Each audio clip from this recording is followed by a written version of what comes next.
அந்த ஃபஸ்ட்டு வந்து அம்மாவை அந்த வீட்டில் பார்த்துட்டு நாங்கள் 2 வீட்டில் இருந்தோம். பக்கத்து வீட்டில் தான் இருந்தோம், அம்மா வீட்டு பக்கத்தில். ஊழியக்காரும் அப்புறமா சிஸ்டரை தான் நாங்கள் ஃபஸ்ட்டு பார்த்தோம். அந்த இடத்துல பேசிட்டு நாங்கள் சர்ச்சுக்கு போகாததான் இருந்தோம்.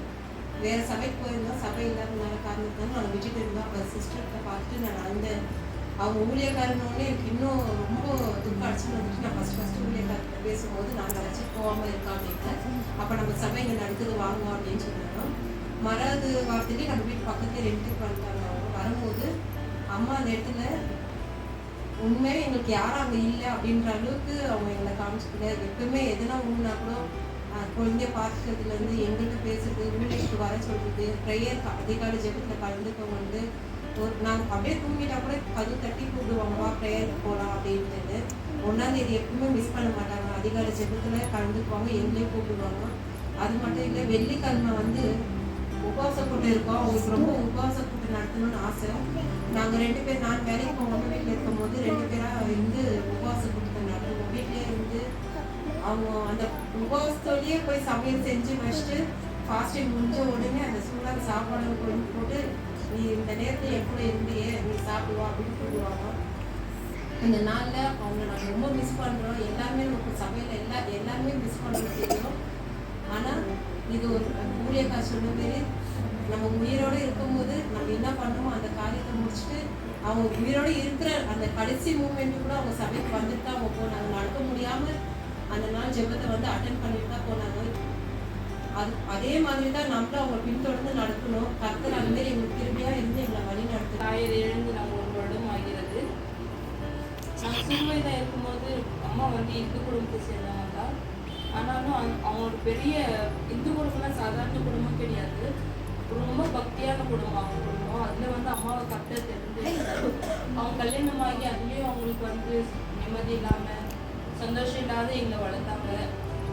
நாங்கள் ஒரு இடத்துல இருக்கும்போது எங்களுக்கு தகப்பனாரும் எங்களை கைவிட்டாரு. சுட்டார் உறவில் எல்லாரும் கைவிட்ட டைம்ல எங்கள் அம்மா என்ன பண்ணாங்க, எங்கள் எல்லாரும் ஆர்ஃபனேஜில் சேர்த்துட்டு அவங்களும் அந்த ஆர்ஃபனேஜில் வேலை செஞ்சாங்க எங்களுக்காக. அப்புறம் சில நாட்கள் ஆயின, அதுலேயே நாங்கள் படித்து முடிச்சு இங்கே பைபிள் காலேஜ் சேர்த்தாங்க. எல்லாம் படித்து முடிச்சுட்டு இந்த பெங்களூரில் கர்த்தர் எங்களுக்கு கொண்டு வர முடியாது கிருபை செய்தார். இந்த பெங்களூருன்றது இடமே எங்களுக்கு தெரியாது. கர்த்தர் எங்களை எப்படி கொண்டு வந்தாலும் தெரியாது. கர்த்தருடைய பார்வையில் நாங்கள் அருமையாக இருந்தபடியே தான் நாங்கள் இவ்வளோ தூரம் கர்த்தர் எங்களை கொண்டு வந்திருக்கிறார். ஒரு விதவையை கொண்டு ஒரு மகனை இந்த இடத்துக்கு கொண்டு வந்து இந்த ஊழியத்தை தொடங்க முடியாது கர்த்தர் உதவி செய்தார். தயவுக்காக நல்ல செலுத்துவேன். ஒரு விதவைன்ற ஒரு ஒரு தகப்பன் இல்லைன்னு ஒரு குறை இல்லாமல் கர்த்தர் எங்களை வளர்த்தார். எங்களுடைய தாயார் மூலியமா அவருடைய 3 பிள்ளைகளையும் எந்த ஒரு கவலையும் இல்லாமல் 3 வேலையும் எங்களுக்கு இந்த இடத்துல அந்நிய தேசத்தில் கொண்டு வந்து ஒரு நல்ல வேலைகளை கொடுத்து நல்ல ஞானங்களை கொடுத்து இந்த இடத்துல எப்படி இருக்கணுன்ற ஒரு நல்ல தெளிவான புத்திகளை கொடுத்து அம்மா மூலியமா எங்களுக்கு எல்லாவற்றையும் வெளிப்படுத்தினார் கர்த்தர். அதுக்காக நன்றி செலுத்துகிறேன். இந்த வேலையில் தாயார் இல்லை என்ற ஒரு குறைவு தான் எங்களுக்கு. பட் எல்லாவற்றிலையும் கர்த்தர் எங்களோடு வந்து ஒவ்வொரு நாளும் தேற்றி கொண்டு வருகிறார். அதுக்காக எங்கள் குடும்பத்தில் நாங்கள் 3 பிள்ளைகளாக இருக்கிற தாயாருக்கு, ஆனால் 3 பிள்ளைகள் இந்த இடத்துல இல்லை, ஒரு பிள்ளை இல்லை.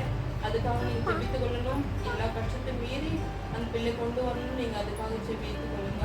அது மட்டுமல்ல, இங்கே வருகிற ஒவ்வொரு பிள்ளைகளுக்காகவும் அம்மா கொண்டு வந்த நிறைய பிள்ளைகள் எழுந்திருக்காங்க. அந்த சபை பிள்ளைகளும் இந்த இடத்துக்கு வரணும். அதுக்காக ஜெபித்து என்னுடைய சிறிய சாட்சி முடிக்கிறேன்.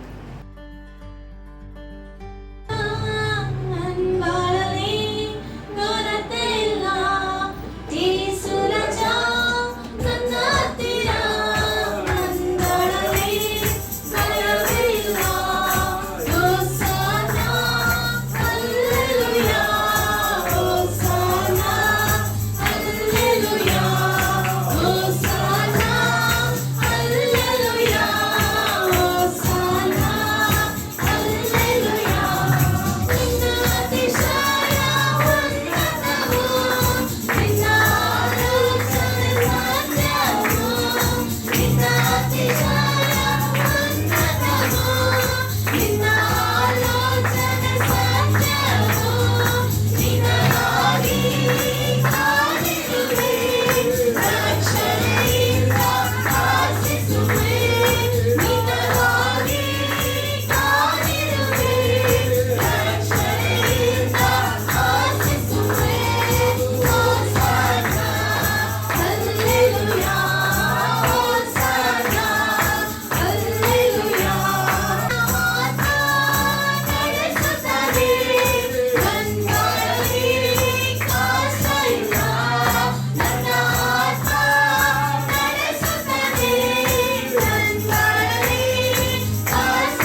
வேதம் சொல்கிறது, இந்த உலகத்தில் ஜெயம் கொள்ளுகிறவன் எவனோ அவன்தான் பிதாவுடைய மடியில உட்கார முடியும் என்று சொல்லி வேதத்துல வாசிக்கணும்.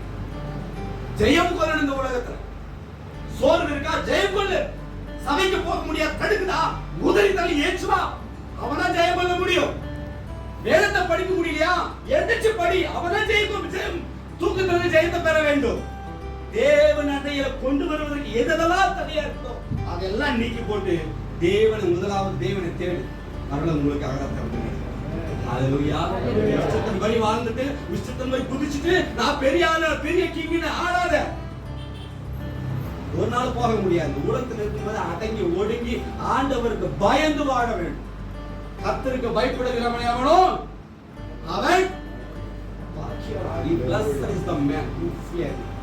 யார் பயப்படுறாங்களோ அவன் தான் பாக்கியம். கர்த்தருடைய பயம் எனக்கு ஆளுகள் பொழுது ஒரு அர்த்தத்தோடு வாழணும். நமக்கு எப்படியோ மரணம் வரப்போகுதுன்னு தெரியும். இல்ல நான் 2000 வருஷமா வாழ போறேன், யாரும் கைக்கு கொடுக்குறான். வருஷம் இல்ல 100 வருஷம் வாழ்வதே பெரிய விஷயம். நமக்கு நல்லா தெரியும் எனக்கு ஒரு நாள் தான் இது வர போகிறது. அதற்குள்ள நீங்க என்ன செய்ய போறீங்க? என்ன செய்ய போறீங்க நினைச்சிருக்கீங்க? எப்பயாவது அம்மா இப்ப போயிட்டாங்க, பின்னாடி யார் போய் ஆகணும்? நான் ரெடியா தான் இருக்கேன். எனக்கு தெரியும் கண்டிப்பா ஒரு நாள் இந்த உலகத்துக்கு சலாம் விட்டுட்டு சலாம் அடிச்சுட்டு போகிற நாட்கள் வரும். எனக்கு ஒரே ஒரு ஆசை, அந்த ஒரே இந்த உலகத்தை விட்டு நான் போகும் பொழுது பெரிய பணக்காரன் செத்து போயிட்டான்னு சொல்லக்கூடாது, பெரிய அறிவாளி செத்து போயிட்டான்னு சொல்லக்கூடாது, பெரிய ஞானி செத்து போயிட்டான்னு சொல்லக்கூடாது. ஒரு ஜெப வீரன், ஆத்துமக்களுக்காய் ஜெபிக்கிற ஒரு மனுஷன் மரித்து போனான் என்பதைத்தான் அந்த சர்டிபிகேட் தான் பெற்றுக்கொள்ள விரும்புகிறேன். ஹல்லேலூயா. இந்த உலகத்தின் புகழ் ஒரு நாள் பரலோகத்துக்கு கொண்டு போவான். வேண்டாம், மனுஷன் என்ன புகழ்றதை வேண்டாம். நான் எனக்கு விரும்புவது கிடையாது. மனுஷன் என்ன புகழ்றானோ இல்லையோ, பரலோகம் என்னை புகழும். ஸ்தேவான் மரித்த உடனே வேதம் சொல்லுகிறது, பரலோகம் அவனுக்காய் திறந்து இருந்தது. பரலோகத்தில் ஆண்டவராய் இயேசு கிறிஸ்து பத்தி உங்க வலது பார்சத்தில் இருந்து யார் எழுந்து நின்றாராம்? இயேசுவே எழுந்து நின்றார். அப்போஸ்தலர் 7வது அதிகாரத்தை வீட்டில் வாசித்து பாருங்க. ஸ்தேவான் மரித்து கண்களை மூடி மேலே எடுத்து பார்த்த உடனே அவனை பரலோகம் வரவேற்பதற்கு இயேசு கிறிஸ்துவும் அவரோடு இருந்த தூதர்கள் எழுந்து நின்றார்களாம். நீங்க மரிக்கும் போது யார் எழுந்து நிற்கிறார்? வேதம் சொல்லுகிறது, ஐஸ்வர்யவான் லாசரு மரித்த உடனே ஐஸ்வர்யவான் சாத்தானுடைய தூதர்கள் கொண்டு போனாங்க. ஆனா வேதம் சொல்லுகிறது, லாசரு மரித்த உடனே அவனுடைய ஆவியை தேவ தூதர்கள் வந்து ஒவ்வொருத்தருக்கும் ஒவ்வொரு தூதர்கள் இருக்காங்க தெரியுமா? நீ எனக்கு வேணா மறைக்கலாம், எனக்கு வேணா போய் பேசலாம். ஆனா நீங்க உங்க பக்கத்துல உங்க தேவ தூதரை தேவன் வைத்திருக்கிறார். நீ என்ன செய்யறீங்க, யார்கிட்ட கதை போறீங்க, யார்கிட்ட பெருமை பேசுறீங்க, எல்லாத்தையும் தேவ தூதர் என்ன பண்றான்? எழுதி வச்சு ரெடியா வச்சிருக்கிறான். நீங்க எல்லாம் மறைக்க முடியாது, என்கிட்ட மறைக்கலாம். தூரத்தால கண்டுக்க மாட்டாரு. நீ இந்த நோக்கெல்லாம் ஒண்ணு 10 நோக்கிறான் போல போ. ஆனா உடனே நினைச்சுக்கங்க, நீங்க செய்யறது எல்லாத்தையும் யார் பார்த்துருக்கிறது? தேவ தூதர். அதைத்தான் வச்சிருக்கிறார். ஒரு மனுஷன் பிறந்த உடனே தூதன் நடிகா இருக்கிறான். தூதர்களுக்கு கட்டளை கொடுக்கிறாராம், ஏன் உங்க பாதம் கலையில் இடராதபடி உங்களை பாதுகாத்துக் கொள்வதற்காக ஒவ்வொருவருக்கும் ஒரு தூதர்களை வைத்திருக்கிறார். அவர்கள் தான் உன் ஆவியை எங்க கொண்டு போகணும்னு சொன்னீங்க. ಉಂಗ ಪಾರ್ಶ್ವ ತೂಕುಲನ ಕೂಡ ಆಟೋಮೆಟಿಕ್ ನಿಮ್ಮ ಪಾರ್ಶ್ವ ಕರೆದಿಲ್ಲ ಅಂದ್ರೆ ಆಟೋಮೆಟಿಕ್ ನಾವು ಬರುತ್ತೆ. ಅವ್ರಿಗೆ ಮಾತ್ರ ಕಾಯ ನಾವು ஒரே 3 வருடமா அம்மா அம்மாட கூப்பிட்டாங்க. 3 வருஷಗಳ ಕಾಲ ಅಮ್ಮ ತಾಯಿ ಅಂತ ಕರೆದವರು. ಇವರೆல்லாம் போயிட்டாரு வெளியில. ಇವರೆல்லாம் ಹೊರಗಡೆ ಹೋದ್ರು. அப்புறம் கூட கொக்கம்மா ஸ்பெஷலா ஏதாவது பண்ணா ஷாங்கி அப்படின்னு எனக்கு தான் வந்து. கொக்கம் ಅವಾಗಲೂ ಸ್ಪೆಷಲ್ ಆಗಿ ಮಾಡಿದ್ರೆ ஷாங்கி ಅಂತ ನನಗೆ ಬಂದು ಸೇರೋದು. ஹalleluya. ಭಾರತಿ ಪ್ರಿಯಾವೆ ಬೆಂಗಳೂರಿನ ಮೊದಲ ಕೊಂಡು ಬಿಟ್ಟನವರು ನಾನು. ಬೆಂಗಳೂರು ಮೊದಲು ತಂದು ಬಿಟ್ಟವರು ನಾವು. எனக்கோ ಬೆಂಗಳೂರಿನ ஒரு திசையும் தெரியாது. ಬೆಂಗಳೂರು ನನಗೂ ಒಂದು ದಿಕ್ಕು ಗೊತ್ತಿಲ್ಲ. சொன்னாங்க, ಹೇಳಿದರು, ಕೊಂಡು வந்தாங்க, விட்ட ತಂದು ಬಿಟ್ಟರು. ರಿಟರ್ನ್ ನಾವು ಓಡಿದೆವು. ஹalleluya. ஆனால் கர்த்தர் அவர்களை நடத்தினார். ஆದರೂ கர்த்தர் அவரை ನಡೆಸಿದನು. ஹalleluya. ஒரு மகளாய் விட்ட, ಒಂದು ಮಗಳನ್ನು ಬಿಟ್ಟೆ. இன்னைக்கு அவர்கள் ஒரு குடும்பமாய் இருக்கிறார்கள். ಇವತ್ತು ಅವರು ಒಂದು ಕುಟುಂಬವಾಗಿದ್ದಾರೆ. ಲೋಕವೂ ಅದೇ போலதான். ಲೋಕವರು ಹಾಗೇನೆ ಬಂದರು. அப்போ பார்த்தோம், ಅವಾಗ ನೋಡಿದೆವು, அவர்களும் குடும்பமாய் இருக்கிறார்கள். ಅವರು ಕುಟುಂಬವಾಗಿದ್ದಾರೆ. ಈ ಕಡೆ ಜಾಬೆಸ್, அடுத்து ஜூனியர் ஊழியர் இருக்கிறார். ஜூனியர் ಸೇವಕರು. ஹalleluya. அடுத்து இவர்களை கர்த்தர் வளர்த்துக் கொண்டு வருகிறார். ಪುನಃ ಇವರನ್ನು ಬೆಳೆಸಿ ಬರುತ್ತಾರೆ. ஹalleluya. உலகத்திலே ಈ ಲೋಕದಲ್ಲಿ ಅಳಿಯಾದ ಒಂದು ನಾಶವಾಗದೆ ಇರುವ ಮರಿತ பின்பு ಮರಿದ ನಂತರ பேசப்படுகிறது. ಮಾತನಾಡುವಂತದ್ದು ಅವನು செய்த ದಾನ ಧರ್ಮಗಳನ್ನು, ಅವನು ಮಾಡಿದ ದಾನ ಧರ್ಮಗಳನ್ನು, ಅವனுடைய ಆತ್ಮ ಆದಾಯ, ಆತನ ಆತ್ಮ ಆದಾಯ, ಕ್ರಿಸ್ತುவுக்காய் வாழ்ந்த சாட்சி ಮಾತ್ರ, ಕ್ರಿಸ್ತುಗೋಸ್ಕರ ಜೀವಿಸಿದ ಸಾಕ್ಷಿ ಮಾತ್ರ. அந்த சாட்சி, ಆ ಸಾಕ್ಷಿಯು உங்களுக்கு தாயாய், ನಿಮಗೆ ತಾಯಿ அருமை சகோதரி சொன்னது போல ಸಹೋದರಿ ಹೇಳಿದ ಪ್ರಕಾರವಾಗಿ ஐயா சொன்னது போல ஐயர் ಹೇಳಿದ ಪ್ರಕಾರ அவர்கள் வார்த்தை தேவனுடைய வார்த்தையை கொண்டு ಅವರು ದೇವರ ವಾಕ್ಯದೊಂದಿಗೆ உங்களை எல்லாம் ஆறுதல் படுத்தினார். ನಿಮ್ಮನ್ನೆಲ್ಲ ಆಶ್ವಾಸನೆ ಕೊಟ್ಟಿದ್ದಾರೆ. அப்படி ಹಾಗೆ அவர்கள் விட்ட வேலையை நீங்கள் தொடரணும். ಅವರು ಬಿಟ್ಟ ಕೆಲಸವನ್ನು ನೀವು ತೊಡಗಿಸಿಕೊಳ್ಳಬೇಕು. அல்லேலூயா. அதற்காக தான் தேவன் இப்பொழுது இங்கே உங்களை வைத்திருக்கிறார். ಅದಕ್ಕೆ ದೇವರು ನಿಮ್ಮನ್ನು ಹಾಗೆ ಇರಿಸಿದ್ದಾರೆ. சோ உங்களை சுற்றி இருக்கிற ஜனங்களுக்கு ನಿಮ್ಮ ಸುತ್ತಿರುವ ಜನರಿಗೆ நீங்கள் அந்த நாமத்தை ನೀವು ಆ ನಾಮದಲ್ಲಿ வெளிப்படுத்தி கொடுக்கணும். ತಿಳಿಸಿಕೊಡಬೇಕು. அல்லேலூயா. செய்வீங்களா? ನೀವು ಮಾಡುತ್ತೀರಾ? கட்டாயம். நான் மறந்துடுவேன். ನಾನು ಮರೆತು ಹೋಗುತ್ತೇನೆ. அவர் மறக்க மாட்டார். ಅವರು ಮರೆತು ಹೋಗುವುದಿಲ್ಲ. அல்லேலூயா. பணியை தொடருங்கள். ಈ ಕೆಲಸವನ್ನು ತೊಡಗಿಸಿ அவர்களோடு இருந்த தெய்வம் ಅವರೊಂದಿಗೆ ದೇವರು உங்களோடு கூட இருக்கிறார். ನಿಮ್ಮೊಂದಿಗೆ அல்லேலூயா. நேரம் கடந்து போகிறது. ನೇರ ಗಡಿಸಿ ಹೋಗುತ್ತದೆ. வார்த்தையை வாசித்து ಒಂದು ವಾಕ್ಯವನ್ನು ಓದಿ உங்களை தைரியப்படுத்த சில வார்த்தைகளை அதிலிருந்து பகிர்ந்து கொள்ள வேண்டும். ನಿಮ್ಮ ಧೈರ್ಯಪಡಿಸುವುದರಿಂದ ಕೆಲವು ವಾಕ್ಯವನ್ನು ಹಂಚಿಕೊಳ್ಳಲು ಇಚ್ಛಿಸುತ್ತೇನೆ. ஐசையா ಏಸಾಯನ ಬರೆದ எழுதின புத்தகம் ಏಸಾಯನ ಬರೆದ ಪ್ರವಾದನೆ ಪುಸ್ತಕ 54 அதிகாரம் 54ನೇ ಅಧ್ಯಾಯ 10ನೇ ವಾಕ್ಯವನ್ನು ಓದಿ. ஐசையா 54:10.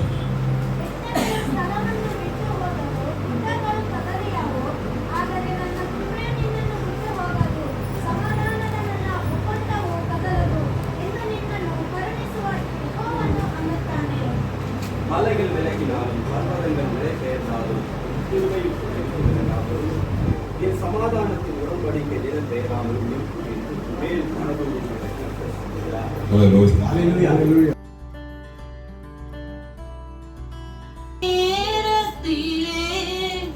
வலியொன்றும் அறியாமல் தவிக்கையிலே இருள் என்னை சூழ்ந்திட்ட நேரத்திலே வலியொன்றும் அறியாமல் தவிக்கையிலே மறந்தீரோ என்று நான் அழுவேனையா மறந்தீரோ என்று நான் அழுவேனையா மறப்பேனோ என்று சொல்லி அழைத்தீரையா மறப்பேனோ என்று சொல்லி அழைத்தீரையா நேசரே ஆராதனை என் துணையாளரே ஆராதனை நேசரே ஆராதனை என் துணையாளரே